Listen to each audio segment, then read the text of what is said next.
அனைவருக்கும் வணக்கம். இன்னைக்கு ஹிந்து நியூஸ் பேப்பர்ல என்ன இம்பார்ட்டன்ட் நியூஸ் இருக்கு அப்படின்னு சொல்லி பார்ப்போம். ஸோ ஃபர்ஸ்ட் எடுத்தோனே பார்த்தீங்கன்னா, நம்ம இந்த வாரம் நடந்த 2 இம்பார்ட்டன்ட்டான விஷயங்கள பத்தி தான் டிஸ்கஸ் பண்ண போறோம். அத ஆல்ரெடி நம்ம நியூஸ் பேப்பர்ல பார்த்தாச்சு.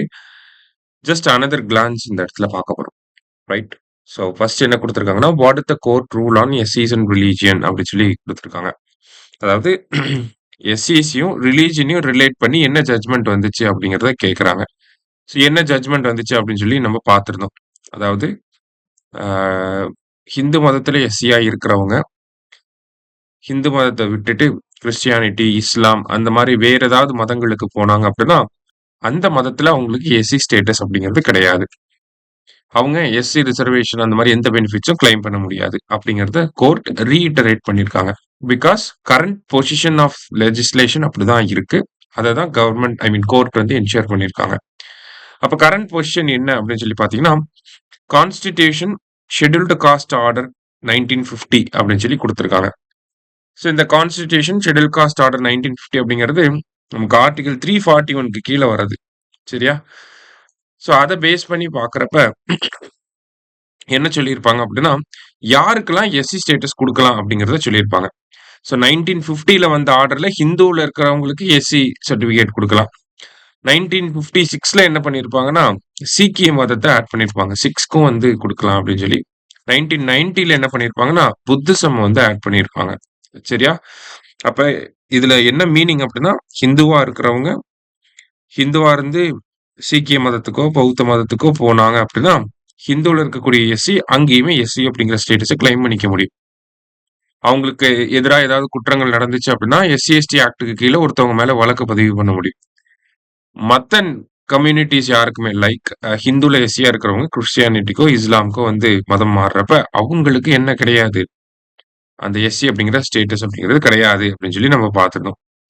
ஸோ அந்த ஒரு கொஸ்டின வந்து கம்ப்ளீட்டா அண்டர்ஸ்டாண்ட் பண்றதுக்காகவும், இந்த ஒரு இஷ்யூக்கு ப்ராப்பர் சொல்யூஷன் குடுக்கறதுக்காகவும் கவர்ன்மெண்ட் என்ன பண்ணியிருந்தாங்கன்னா, அக்டோபர் 2022ல கே.ஜி. பாலகிருஷ்ணன் அப்படிங்கிற ஒரு தலைமையில ஒரு கமிட்டி போட்டிருந்தாங்க.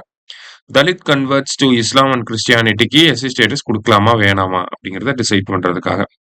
ஸோ அந்த கமிட்டி இந்த ஏப்ரல் மாசத்தோட அவங்களோட அந்த வொர்க்கிங் பீரியட் முடியுது. ஸோ ரிப்போர்ட்ல என்ன குடுப்பாங்க அப்படிங்கிறத பார்ப்போம். ஸோ நம்ப இந்த ஒரு மொத்த விஷயத்திலயுமே எஸ்சிய பத்தி தான் பேசுறோம். ஆனா எஸ்டி கம்யூனிட்டிக்கு இந்த மாதிரி ஏதாவது கிரைட்டீரியாஸ் ஆர் எல்ஸ் கண்டிஷன்ஸ் இருக்கா அப்படின்னு சொல்லி பார்த்தோம்னா, எஸ்டி கம்யூனிட்டீஸ் பத்தி இந்த கான்ஸ்டிடியூஷன் ஆர்டர்ல எதுவுமே சொல்ல கிடையாது. பிகாஸ் எஸ்டி கம்யூனிட்டீஸ் வந்து நம்ம முண்டா ரிபல்லியன்லயே பார்க்கலாம். கிறிஸ்டியானிட்டிக்கு நெறைய முண்டா பீப்பிள் வந்து கன்வெர்ட் ஆயிருப்பாங்க.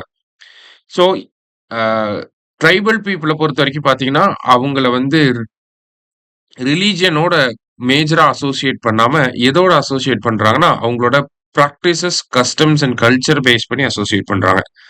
ஒரு எஸ்டியா இருக்கக்கூடிய ஒரு நபர், அவரோட அந்த ட்ரைபல் கேரக்டரிஸ்டிக்ஸ விட்டுட்டு வெளிய போயிட்டாங்க அப்படின்னா, அவங்களுக்கு அந்த எஸ்சி ஸ்டேட்டஸ் வராது.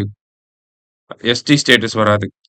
ஆர்எல்ஸ் இன்னமும் வேற மதங்களுக்கு போயிருந்தாலுமே, அந்த ட்ரைபல் கேரக்டரிஸ்டிக்ஸ இன்னும் அப்ஹோல்டு பண்றாங்க. அத செரிஷ் பண்றாங்க அப்படின்னா, அவங்களுக்கு கண்டிப்பா அந்த எஸ்சி ஸ்டேட்டஸ் குடுக்கணும். அப்படிங்கிறது தான் பிரசன்ட் பொசிஷனா இருக்கு.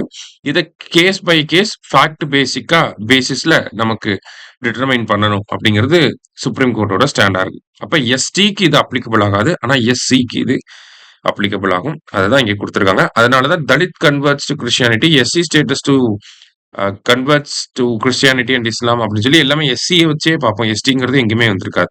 சரியா?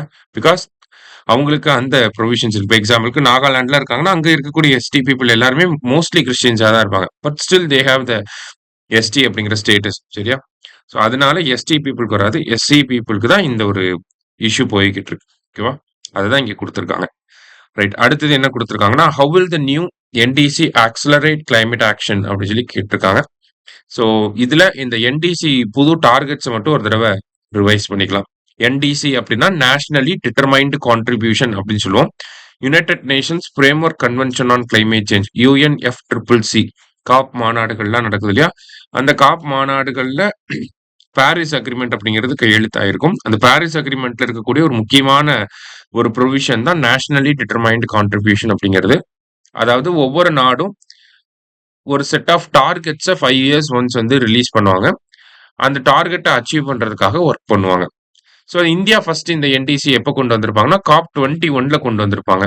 பஞ்சாமிர்த டார்கெட் அப்படின்னு சொல்லி கிளாஸ்கோவ்ல நம்ம பிரைம் மினிஸ்டர் லான்ச் பண்ணியிருப்பாரு. நெட் ஜீரோவ 2070ல அச்சீவ் பண்ணணும். அந்த மாதிரி ஒரு 5 set of targets. 500 gigawatt of non fossil energy, 50% of renewable energy capacity, reducing carbon intensity by in economy by 45% and creating a carbon sink of 1 billion tons அப்படின்னு சொல்லி ஒரு 5 டார்கெட்ட வந்து குடுத்திருப்பாரு. 2021ல குடுத்திருப்பாங்க. அந்த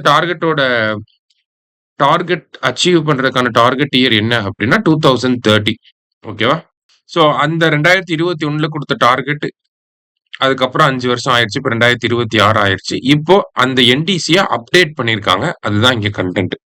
என்னவா அப்டேட் பண்ணியிருக்காங்கன்னா, நான் ஃபாசில் ரிலேட்டடா வர்றத 60% கொண்டு வந்திருக்காங்க. 60% of installed electricity capacity by 2035. Target இயரும் 5 வருஷம் எக்ஸ்டெண்ட் ஆயிரும். ஓகேவா? ஸோ 2035.